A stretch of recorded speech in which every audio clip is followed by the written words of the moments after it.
মিছিল করে আনন্দ উদযাপন। আমি প্রশ্ন করি, কোরআন হাদিসে এরকম আনন্দ উদযাপন আমি কোথাও পেলাম না। এটা তো বেদাতে চাইয়া। আমার বাবারা মিলাদুন নবী আসলে তাদের মুখ একদম বাংলার পাঁচ হয়ে যায়। তারা কোন রাসূলের পাক সাল্লাল্লাহু আলাইহি ওয়াসাল্লামের যখন বেলাদুর শরীফ আল্লাহর হাবিবকে আমরা পেয়েছি, আমরা ভালোবাসি, যিনি সাইয়্যিদুল আম্বিয়া বায়েস ও কওম মক্কা, যার কারণে পৃথিবী সৃষ্টি হয়েছে, সেই নবীকে পাওয়ার দিন যদি আমরা মুসলমানরা সমস্ত স্বরে ইয়া রাসূলুল্লাহ বলে বলে যদি আমরা সবচেয়ে আওলা পরে পরে যদি মিছিল করি, আমার কিছু মোল্লারা তারা ফতোয়া তুলে এই বেদাত, এগুলো বেদাত। এবার কিভাবে এগুলো শুধু শুধু অপচয় করছো কেন? এই ধরনের ফতোয়া মুসলমানরা শুধু একটু মিছিল করে আল্লাহ রসুলকে মহব্বতে পাওয়ার কারণে মিছিল করেছে। আমার প্রশ্ন জাগে, এই মিছিলটা কোন সাহাবী করেছে? কোনো মোল্লাকে কোনো ফতোয়া এখন উঠে না। এখন যে মিছিল বাইর করলো অমুক দলকে সাপোর্ট করে, কোন মোল্লা একটা ফতোয়া দেয় নাই কি বেদাত, এটা বেদাতে সাইয়্যা, গুনাহ, জাহান্নামের দিকে নিয়ে যাবে, এই ফতোয়া তো কে দেয় নাই? মুখ বন্ধ কেন এখন?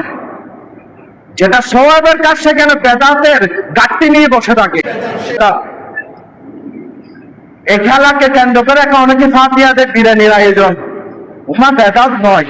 আমরা 4 দিনে 40 কিছু ফাতিহা করে, হুজুর একটু ফাতিহা দেয়, মুসলমান মরা মইয়ত উপকার হয়। মুসলমানদেরকে খাওয়ালে মইয়তের উপকার হয়।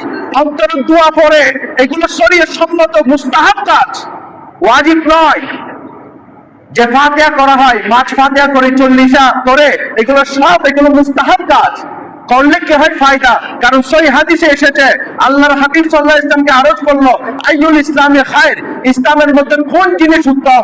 আল্লাহর হাবিব বলেন, তুতইমুত তুআম ওয়া তুকরিয়ুস সালাম আলা মান আরাফতা ওয়া মান লাম তারিফ। যে ইসলামের মধ্যে সর্বোত্তম কাজ হচ্ছে অন্যকে খাওয়ানো এবং যাকে দেখো তাকে সালাম দেয়া। যে সর্বোত্তম কাজ মানুষকে খাওয়ালে, 4 দিনে 40 মেহমান আত্মীয় স্বজনকে দাওয়াত দিয়ে খাওয়ায়, ওই মানুষ হাত তুলে দোয়া করে, মইয়তের উপকার হয়। এই কাজ করলে বেদাতের ফতোয়ায় আমরা টিকতে পারি না। বেদাতের ফতোয়া এই বেদাত সেই বেদাত, তো এখন এগুলো বেদাত নয়। কয় মুসলমান আজকে কয়?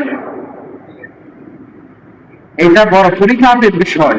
মুহররম চলে যাচ্ছে, আমাদের মুহররম, সফর, রবিউল আউয়াল 12 মাসের নাম ঠিক করে আমাদের মুসলমানদের জানা নাই। আমরা অন্যকে অনুসরণে ব্যস্ত, মারামারি খুনাখুনি অন্য দেশের থেকে আমরা এখানে মারপিট করছি। তো এই জন্য সচেতন হওয়ার দরকার, আমার ভাইয়েরা সচেতন হওয়ার দরকার।